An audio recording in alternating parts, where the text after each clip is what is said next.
So here's the thing, I'm a 28-year-old guy, and I thought I had everything figured out. I had the girl of my dreams, a fiancée, and I honestly thought I was living the life. Her name's Sarah, and she was everything I wanted in a partner: beautiful, intelligent, compassionate, and driven. We'd been together for almost 4 years, engaged for 2, and I thought I knew exactly where we were headed. Marriage, kids, the whole deal. I was already thinking about the future, planning it down to the smallest details. But, oh man, things were about to go sideways. It started with a conversation we were having one night after dinner. We were sitting on the couch, and Sarah just turned to me out of nowhere. You know those moments where you can just feel something's off, even before they say anything? Yeah, I had that feeling. Her expression wasn't the same as usual, like she was deep in thought, but not the kind of deep you'd expect when you're planning your next trip or debating dinner plans. No, this was different. It was almost like she was waiting for something, or someone. And then she dropped it. "I've been thinking," she said, her voice a little softer than normal. My heart skipped a beat. Thinking? What the hell was she thinking about? I smiled nervously, trying to keep it light, but deep down, my gut was starting to twist. I had no idea what was coming. She hesitated before continuing. "I've been thinking about exploring my feelings. About other people. Specifically, another man." Wait, what? I don't think I even blinked for a solid 3 seconds. It felt like the world had just frozen. I was looking at her, but all I could hear was the blood rushing in my ears, drowning out everything else. Her eyes were looking straight at me, but it was like she wasn't really there anymore. It was as if she had mentally checked out of our relationship long before she'd said anything. I laughed. I had to, because it felt so ridiculous. Surely, she was joking, right? That couldn't be real. Exploring feelings for another guy?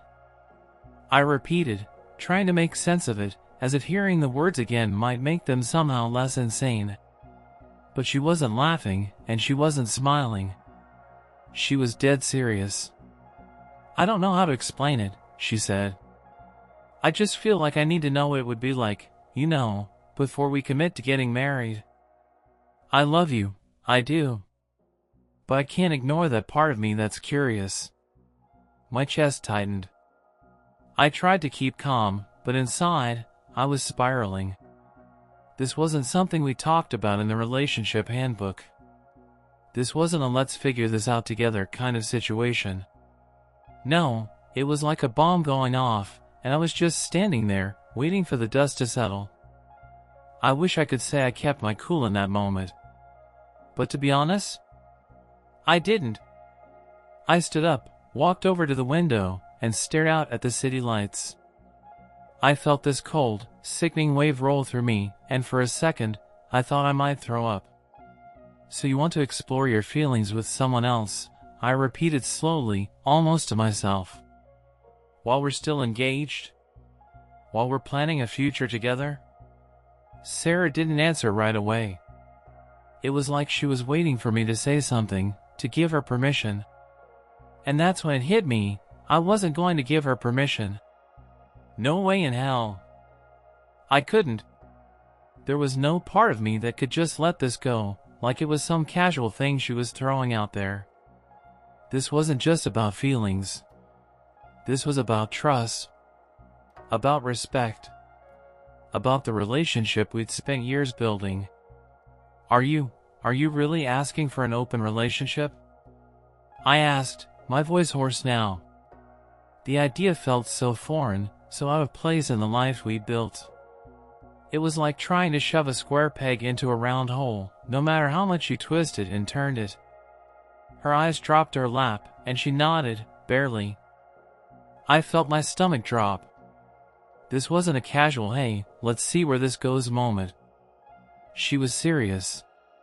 Dead serious. I couldn't breathe. My chest was tightening. It wasn't just about the idea of her being with someone else, It was about the fact that she brought it up at all. The fact that she was already mentally checked out of the life we'd been planning. My hands were shaking. I wanted to scream, to shout, to demand she take it back. But at the same time, something inside me was telling me to stop. To step back and look at the bigger picture. Because, deep down, I knew that this wasn't just a bump in the road. This was the beginning of something that was going to change everything. And I had a choice to make. I won't lie, those next few days felt like walking through a fog. We didn't talk much after that night. I think we both needed space to think, but let's be honest, I didn't need any time to figure out what I was feeling. It was a hard no. It wasn't just the idea of her with another guy, it was the fact that she thought I would even consider it. We'd been together for years. We were supposed to be building a future, not tearing it apart. But when the silence started to stretch between us, it felt like the tension was suffocating. The silence wasn't comfortable, it was cold. Every time I walked into the room, I could feel the weight of it. I was furious, confused, and honestly, more than a little hurt. I tried to ignore it at first, just stay busy with work, with anything to keep my mind off it. But eventually, it got to the point where we couldn't avoid talking about it. The thing is, though, when Sarah finally came to me, it wasn't like I expected. She wasn't pleading with me to understand or giving me some heartfelt speech about her feelings. No. She was just there. We were sitting on the couch, me with my head in my hands, and her just staring at me with this blank look on her face like she didn't even know what she wanted anymore. I couldn't take it anymore. So, what? You've just been sitting on this for months? I asked, barely looking at her. You've been thinking about another guy and didn't even think to tell me before this? She blinked, eyes wide, like I was the one being unreasonable. I didn't know how to say it. I didn't want to hurt you. Does it really matter if you hurt me now, does it? You're already asking me to accept that you want to be with someone else, while we're engaged. There was this long pause. And for the first time, she wasn't talking. She wasn't fighting back. It was like the room was just empty. I wanted to yell. I wanted to scream. But for some reason, it felt like I had no voice. She was saying she wasn't sure about us, that she wasn't ready to commit, and yet I was the one who was supposed to make it all okay? It started to sink in. Slowly, but surely, I wasn't just angry. I was starting to lose respect for her. And once that happens, once the foundation of trust cracks, everything else falls apart. Sarah, I don't know what you want from me. I don't know why you're doing this, but I can't just sit here pretending it doesn't matter. It matters. I matter. She didn't respond. Instead, she stood up and walked away. Just like that, she turned and left me there. I felt my heart racing. My pulse thumping in my ears. I was furious and defeated, all at once. I had to do something, anything. Because if I stayed, if I just let this hang over us, it'd eat me alive. I had to break free. So, I did. It wasn't dramatic, no slammed doors or tear-filled goodbyes. It wasn't some grand gesture, like you see in the movies. It was simpler. It was me standing up and walking out of that relationship with my head held high, even though my insides were completely torn apart. I think that was the hardest part, leaving without looking back. Because, deep down, I didn't want to leave. I love Sarah. I still love Sarah, despite everything. But that love wasn't enough anymore. She wanted to explore other feelings, and in doing so, she'd completely broken the one thing I trusted. She'd shattered my belief in our future together. And once that trust is gone, there's no putting it back together. Not without a whole lot of pain. But there was a moment, right before I left, that almost made me second-guess everything. She finally came to me, right as I was about to walk out the door, tears in her eyes. "Please, don't go," she said softly, stepping closer, like she was trying to reach me. "We can fix this. I can figure things out." I felt my resolve weaken for a split second. But only for a second. Because deep down, I knew I couldn't keep chasing something that was already broken. "I can't fix you, Sarah," I said, my voice cold, but firm. "I can't fix what's been done. I need to move on." And I left. But as I walked away, the worst part wasn't the pain. It wasn't even the heartbreak. It was the uncertainty.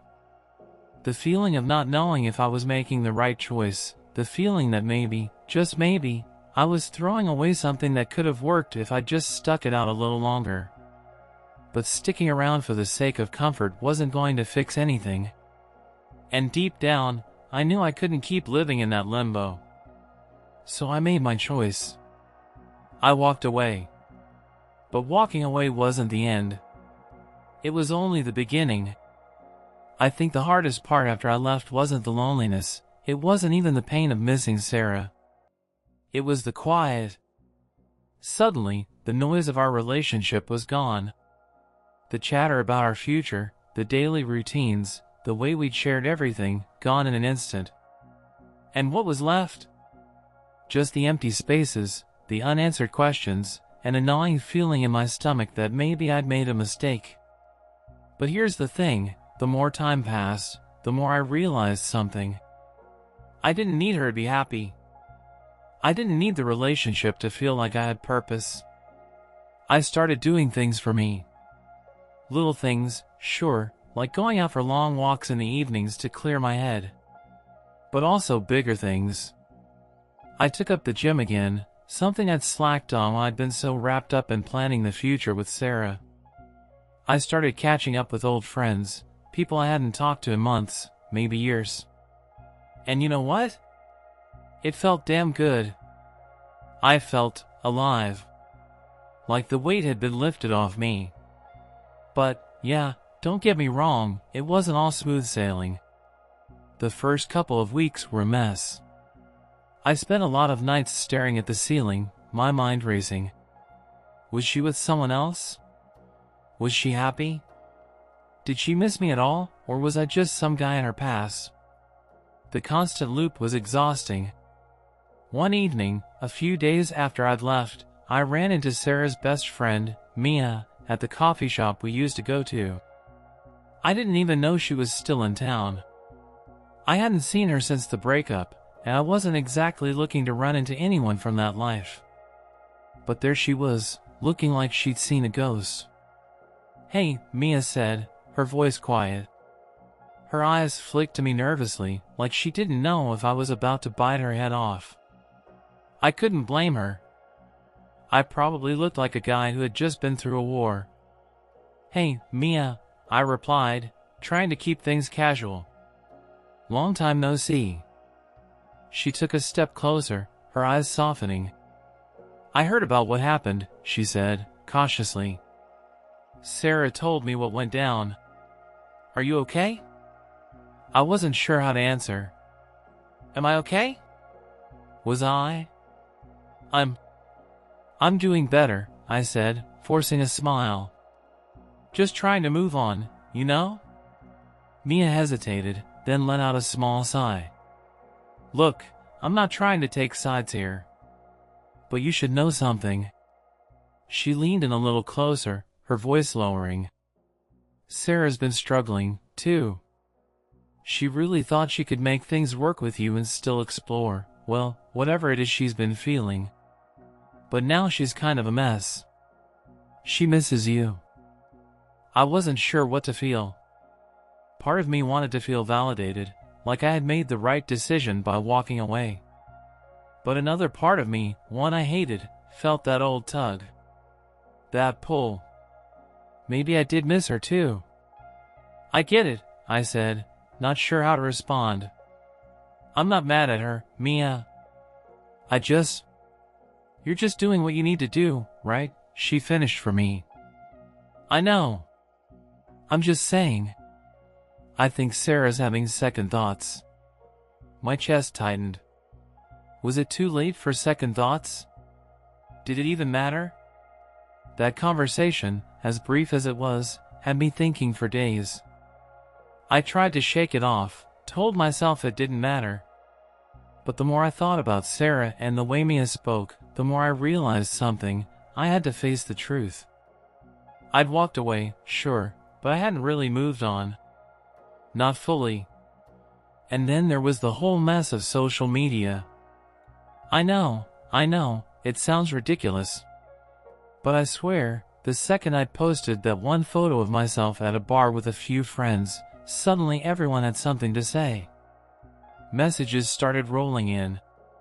People who hadn't reached out in ages were suddenly in my inbox, asking how I was doing, if I was seeing anyone new. The worst was when I got a message from Sarah. Just a simple, "Hey, how are you?" But it was enough to throw me off. It was like a punch to the gut, because I realized I still cared. Not that I wanted to run back into her arms or anything, but it was like I hadn't completely closed the door. And that wasn't healthy. I stared at the message for what felt like forever, my thumb hovering over the keyboard. Should I respond? Should I tell her everything I'd been feeling? I knew it was probably best to just leave it, but it felt like the hardest thing I'd ever done. My heart raced, my palms sweaty. I tapped out a quick reply. I'm doing fine. Thanks for asking. That was it. No more. I put my phone down and walked away. I wasn't ready to open up that can of worms again. But the thing was, Sarah didn't just disappear after that. She kept checking in. Every few days, another message. A little comment here and there on something I'd posted. She wasn't being overly pushy, but it was clear she wasn't letting me go either. And I couldn't help but wonder, was this her trying to fix things, or was she just curious? Was I just another part of her life she wanted to keep in her orbit, even if she wasn't fully ready to commit? It felt like I was stuck in this endless cycle of back and forth. One minute, I felt like I had it all figured out, moving forward, building myself up, focusing on me. The next minute, I felt like I was being pulled back into the old life, the one I thought I'd left behind. And as much as I tried to resist, there was still that part of me that wondered what could have been. I was sitting at my desk, the late afternoon sun casting long shadows across the room, when my phone buzzed again. Another message from Sarah. At this point, I had to admit, I wasn't ignoring her, but I sure as hell wasn't replying either.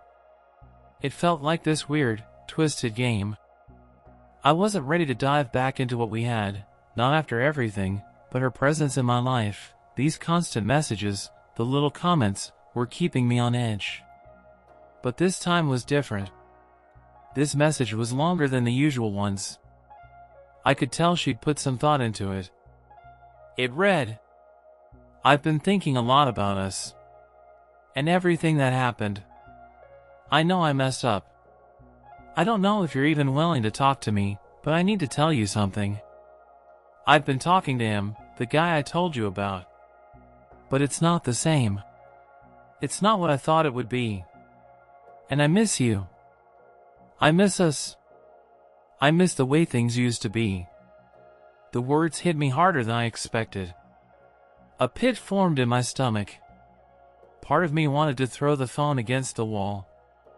I couldn't even explain why. Maybe it was the way she casually dropped the guy I told you about, like it was nothing, like he was just some side note. Maybe it was the realization that even after all this time, even after everything, she was still thinking about me, still missed me. But the other part of me, the part that had been trying to move on, the part that had told myself I was better off without her, was furious. It was like she was trying to erase what had happened, trying to undo the damage with a couple of words, a few empty confessions. But that wasn't how it worked, was it? You don't get to just walk back into someone's life after you've crushed them, expecting everything to be okay. I had to learn that the hard way. I stood up, pacing around the room. My heart was racing, and I could feel the adrenaline coursing through me. What the hell was I supposed to do with this? She was saying all the right things now, but where was this energy when I needed it most? When I was standing in front of her, watching her tell me she needed to explore other feelings, other options? I didn't want to feel this way. I didn't want to be tempted to take her back. But damn, I still cared. The phone buzzed again, interrupting my thoughts. A second message, this time shorter. I know I hurt you. But can we talk? Please? I stared at the screen, my thumb hovering over the reply button. Should I answer? Should I finally tell her everything I'd been holding in? Part of me just wanted to vent, to yell at her, to ask her why she didn't think about what we had before throwing it all away. But another part of me wanted to hear her out. Maybe there was something I missed. Maybe we could fix it. But deep down, I knew it wasn't that simple. It wasn't the words that were the problem, it was the actions. She'd made her choice, and she'd lived with the consequences. And here I was, about to give in, about to put myself back in that same vulnerable position. Why? Why the hell would I do that? I sat back down and rubbed my temples, trying to force myself to think clearly. The old me, the one who couldn't get over her, the one who would have caved the second she showed up, was clawing at the back of my mind. He was still there, wanting to believe her, wanting to fall back into the comfortable rhythm of our old relationship. But the new me? The one who had built himself up from the wreckage of the past few weeks? He was standing firm. He wasn't going to give in to nostalgia. He wasn't going to let himself be dragged back into something that wasn't right. And then, just as I thought I'd finally made up my mind, the doorbell rang. I froze. My heart skipped a beat. Who the hell could that be? I wasn't expecting anyone. I stood up, hesitated for a second, then walked to the door. My hand shook slightly as I reached for the handle. When I opened the door, there she was. Sarah. Standing on my doorstep. I didn't know what to say.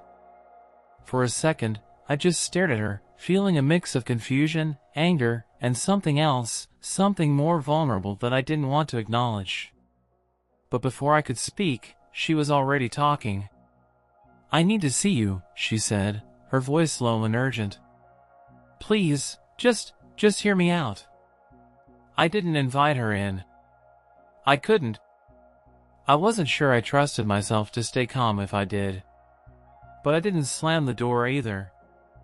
I just stood there, my jaw tight, waiting for her to continue.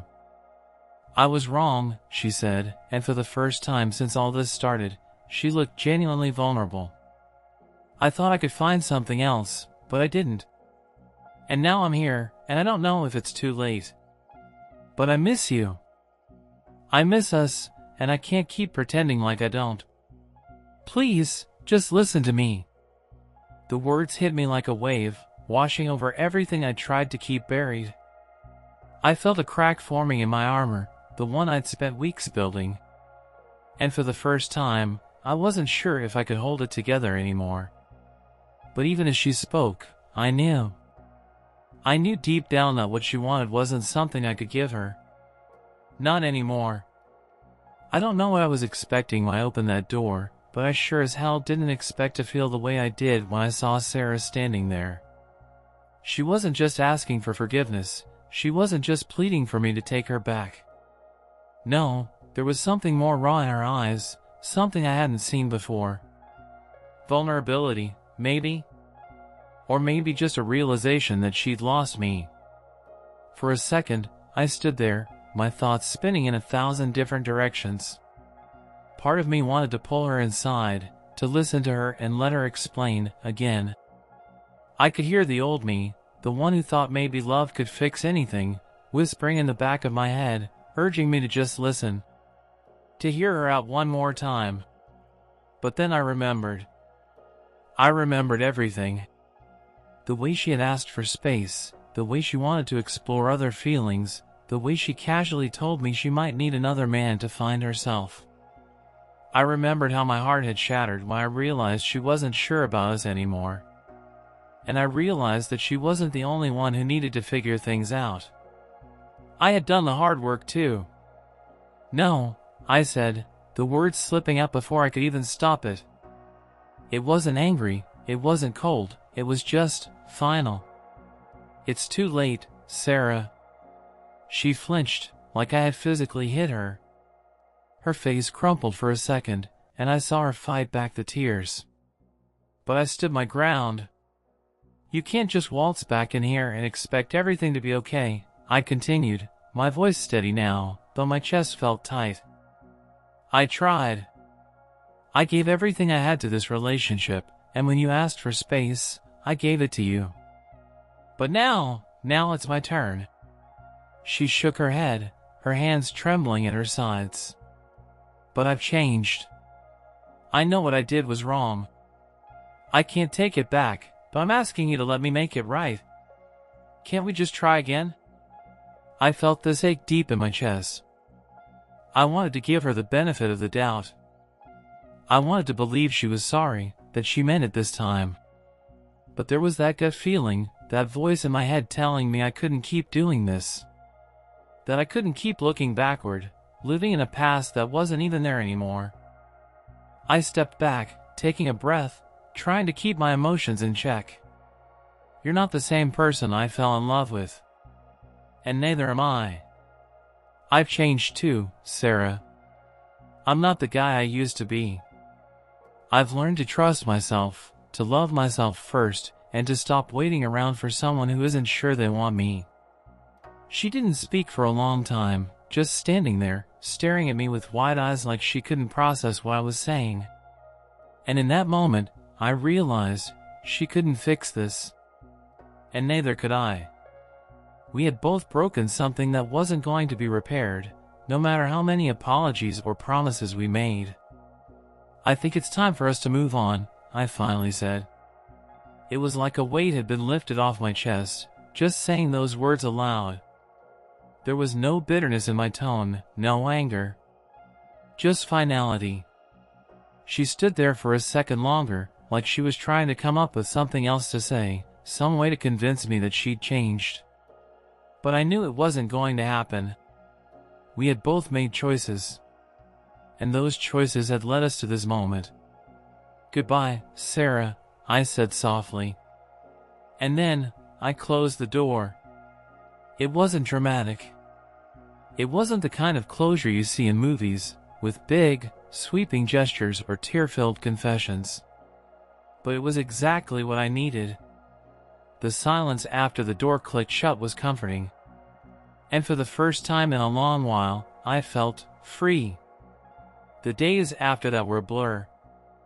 I focused on myself, on building the life I had almost lost sight of while I was so wrapped up in trying to make things work with someone who wasn't sure she wanted it. I reconnected with friends, spent time with family, and found myself getting stronger, mentally and physically. I started putting my energy into things that brought me joy, not things that drained me. I won't say it was easy. I still had moments where I thought about Sarah, wondering if maybe I had made a mistake. There were nights where I'd catch myself missing the way she'd laugh or the way we'd talk for hours about nothing. But the more time passed, the more I realized I had let go. And that was a gift I'd given myself. Moving on isn't just about walking away from someone, it's about walking towards something better. It's about realizing that sometimes, the hardest thing to do is to let go of the person you thought you'd spend forever with. But once you do, you find yourself again. You realize that, even in the face of heartbreak, there's a whole world waiting for you. And this time, it's a world where you get to decide what comes next.